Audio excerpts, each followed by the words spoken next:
नमस्कार, सन्मार्ग लाइव में आपका स्वागत है।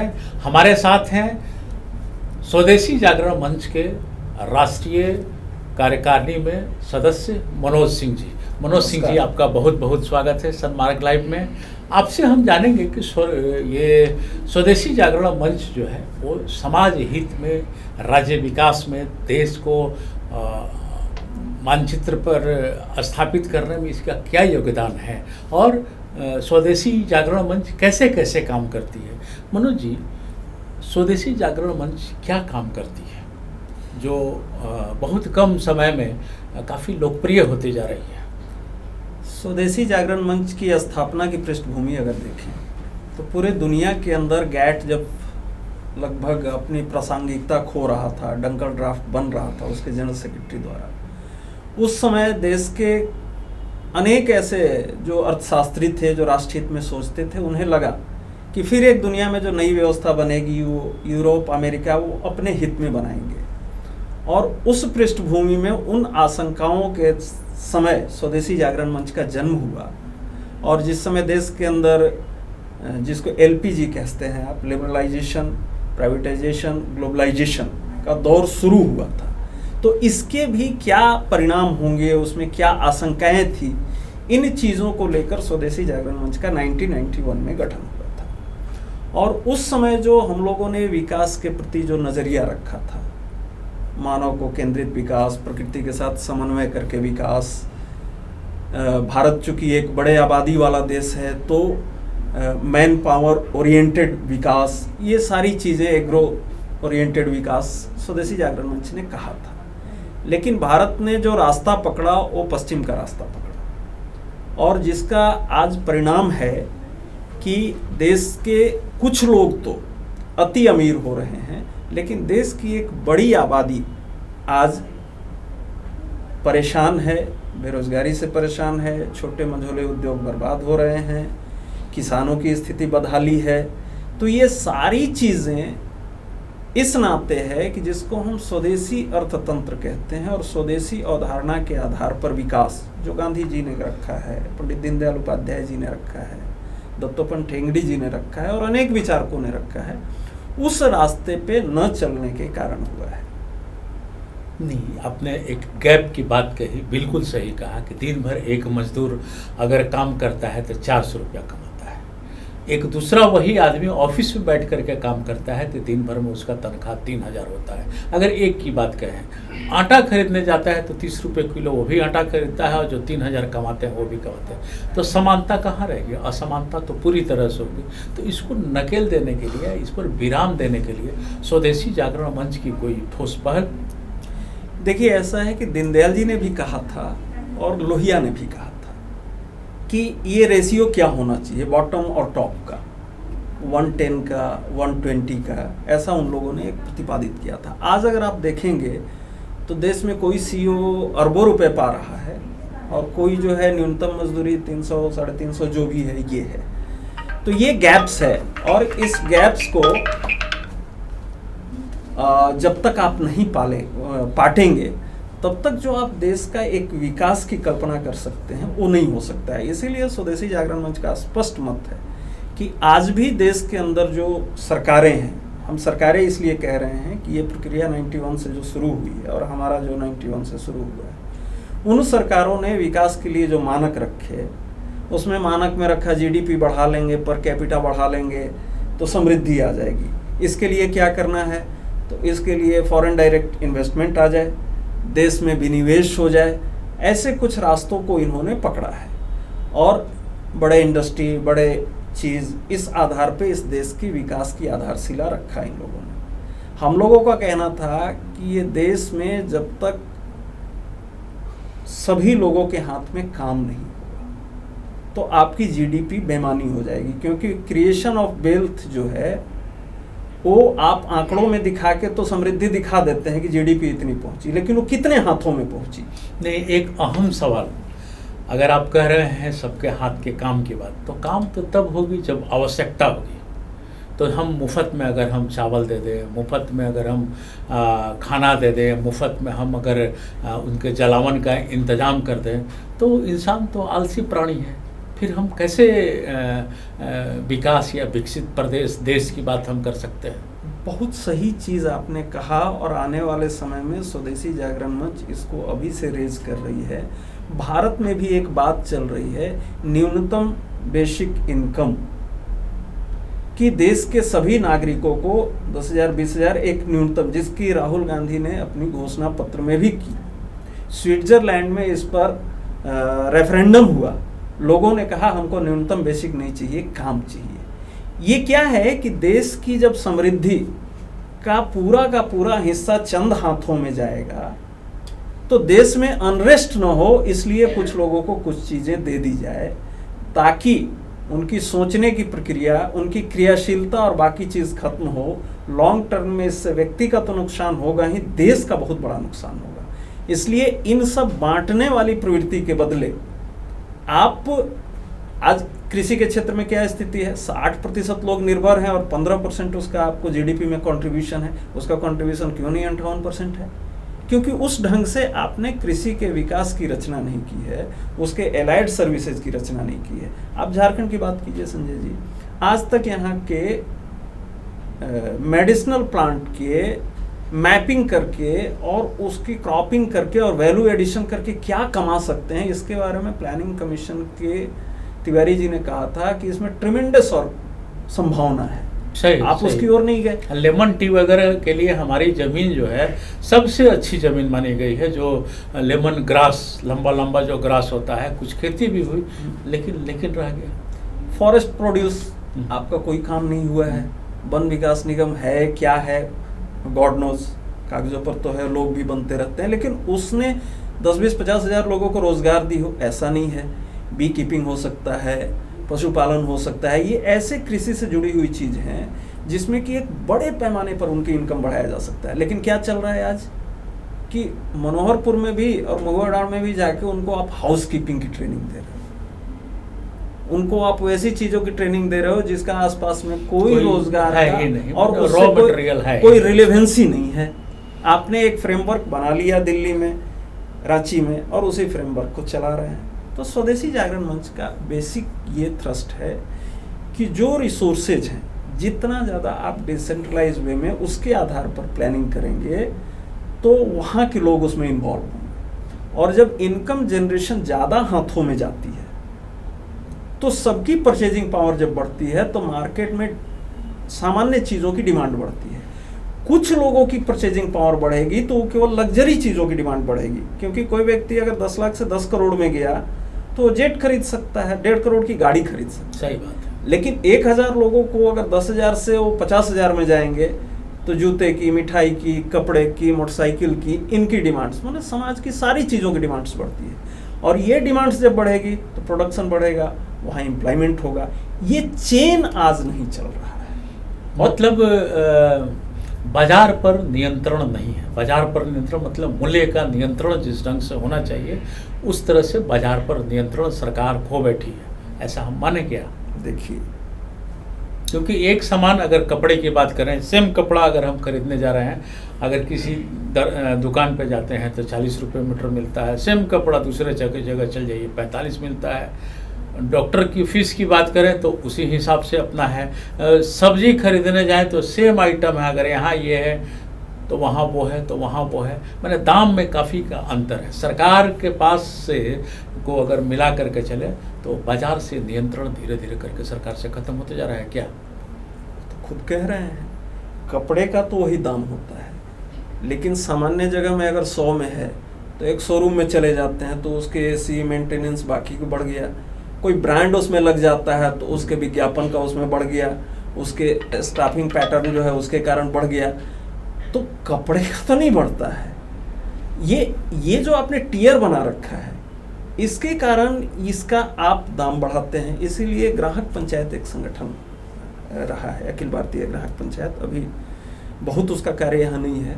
उसकी पहली ही डिमांड थी कि जो भी वस्तु उत्पादित होती है उस पर उसका उत्पादन का लागत लिखा रहना चाहिए। ठीक है, बाद में आप उसमें जो खर्च कर रहे हैं विज्ञापन में कर रहे हैं, बाकी वो जनता को उसके लिए छोड़ दीजिए। आप जैसे एक कार बनाते हैं तो कार की लागत आप 7 लाख लिख दीजिए, फिर आप 7 करोड़ में बेचिए, जनता आपको समझ लीजिए। तो ये आज तक नहीं हो सका।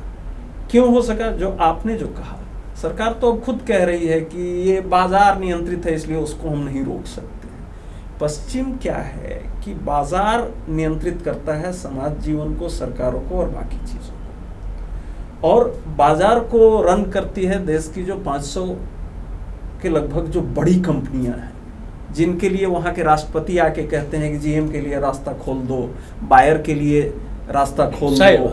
तो इसलिए करते हैं कि उनको बड़े पैमाने पर कॉर्पोरेट टैक्स के रूप में मिलता है, अपनी कंपनियों के लिए वो लॉबिंग करते हैं।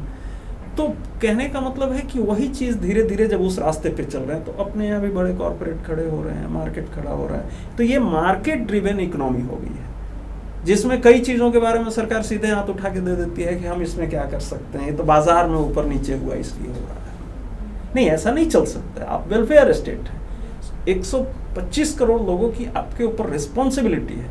आपको देखना होगा कि आर्थिक असमानता अगर बढ़ेगी तो अनरेस्ट में किसी दिन तब्दील होगी। लेकिन एक आंकड़ा केवल बताएंगे, इस देश में 2001-2 में जो टॉप 10% थे उनके पास देश की लगभग 60-61% संपत्ति थी। अभी पिछला आंकड़ा आया है कि देश के टॉप 10% के पास 74-74.5% हो गई है, और देश का 1% आबादी के पास देश की 53% संपत्ति है। अब आप सोचिए कितनी तेजी से ये आर्थिक असमानता बढ़ रही है। तो इसी को पाटने के लिए ये चीजें कि जिसके पास कुछ नहीं है उसको ये हम दे दें, चावल दे दें, गेहूं दे दें, लेकिन ये सस्टेनेबल रास्ता नहीं है। स्वदेशी जागरण मंच का स्पष्ट मत है कि भारत जैसे देश में रोजगार उन्मुख तकनीक भी वही अपनाएं हम जिसमें ज़्यादा रोजगार का नुकसान ना हो। हम वैसी कंट्री नहीं है जहाँ की पॉपुलेशन कम है इसलिए मशीनों का उपयोग कर रहे हैं। तो हमारे यहाँ आर्टिफिशियल इंटेलिजेंसिया की बात हो या रोबोटिकरण की बात हो, सरकार को एक बार चिंतन करना चाहिए कि अपने देश के अनुरूप वो तकनीक है कि नहीं, अपने देश के लोगों के अनुरूप है कि नहीं। क्योंकि जब तक लोगों के हाथ में काम नहीं जाएगा, यहाँ का किसान जब तक मजबूत नहीं होगा, आप इस देश को तेजी से नहीं दौड़ा सकते। लेकिन स्वदेशी जागरण मंच के भी जो मेला लगता है, हम लोग भी जाते हैं मेले में, सामान तो सब वहाँ भी काफ़ी महंगे होते हैं जो बाजार के मूल्य दर से ज़्यादा होते हैं। नहीं, उसमें देखिए दो चीज़ें होती है। स्वदेशी जागरण मंच का जो मेला है वो तो एक उसका विजिबल स्वरूप है आम आदमी तक पहुँचने के ये काम कि स्वदेशी जागरण मंच एक संगठन है। संगठन का बेसिक काम है इकोनॉमिक जो पॉलिसीज है वो देश हित में बने, उसके लिए प्रेशर, गलत नीतियां और गलत एंट्रेंस होती है। जैसे जीएम क्रॉप्स पे चल रहा है 6 साल से संघर्ष, हम अभी तक एक भी अनुमति नहीं दिए। बेटी ब्रिंजल का उन्होंने लाया था, अभी 15 चीज़ों के फील्ड ट्रायल की बात चल रही है पिछले 5 वर्षों से। डीप फिशिंग के क्षेत्र में जब बड़ी कंपनियां 4 आ रही थी, सागर यात्रा निकाल के गुजरात से और बंगाल तक, उसके खिलाफ संघर्ष किया था हम लोगों ने। उसी तरह वेदांता के नाम पर जो 12,000 एकड़ ज़मीन आई और किसानों का जो बदहाली की गाथा थी, उसके पीछे का सच उजागर करके। तो ऐसी जो चीज़ें हैं, आज जैसे डिसइन्वेस्टमेंट की बात चल रही है या मेडिसिन की बात थी, नोवार्ड, ये सब चीज़ों में। ये आधुनिक खेती के बारे में क्या सोचती है स्वदेशी जागरण? स्वदेशी जागरण मंच का जैसे ग्रीन हाउस आ गया है, पॉली हाउस आ गया है, मतलब आधुनिक खेती के मामले में क्या सोचती है? देखिए खेती अगर हम देखें तो हरियाणा आगे हो गया है सिर्फ आधुनिक खेती के कारण ही। लेकिन आज भी अगर हम सिर्फ झारखंड की बात करें तो 6 महीने में, 1 साल में मात्र 6 माह का ही भोजन वो उत्पादन करती है मात्र।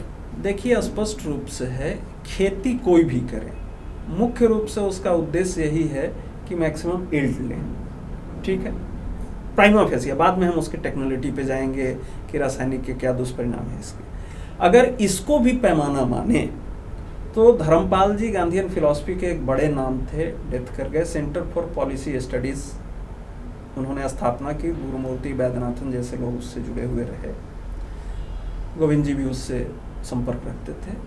उसकी जो स्टडीज है चेंगलपट्टी और उस एरिया में, इलाहाबाद के आसपास के एरिया में, हमारे यहाँ ऑर्गेनिक पद्धति से जो मैक्सिमम यील्ड प्रति एकड़ निकाला है, कुसुमलता केडिया ने जो बुक्स लिखा है बाकी के आधार पे, उस यील्ड को दुनिया का कोई कंट्री अभी इस जिसको हम आधुनिक खेती कहते हैं जिसमें ये खाद और कीटनाशक यूज़ करके और बाकी स्प्रिंकलिंग जो करना है करके आप कर रहे हैं, उसको नहीं टच कर पाए। और दूसरी तरफ जिस आधुनिक खेती के नाम पे बचपन में हम और आप संजय जी पढ़े होंगे हरित क्रांति पंजाब की, आज कोई किसी मंच से हरित क्रांति का नाम नहीं लेता है, क्योंकि उसी पंजाब से कैंसर एक्सप्रेस निकली। जो ट्रेन चलती है उसमें इतना कैंसर पेशेंट जाते हैं कि उसका नाम कैंसर एक्सप्रेस रख दिया है, बठिंडा से जो ट्रेन जाती है। तो कहने का मतलब कि जो आप कर रहे हैं इल्ड के आधार पर आधुनिकता का आप जो नाम दिए, उसका दुष्परिणाम क्या होगा विकास के आधार पे जो वर्तमान चल रही है। हाँ, और पर्यावरण जो डिप्लीशन उखड़ गई है, यूरिया खाद और क्या क्या डालने से सब तो बर्मी के तरफ लोग बढ़ रहे हैं। ये भी तो विचार करना पड़ेगा। इसलिए झारखंड जैसे प्रदेश में आइडियल स्टेट है कि हम पंजाब की तरह उतना आगे नहीं बढ़ चुके हैं, उतना ड्रग एडिक्ट हमारी मिट्टी नहीं हुई है।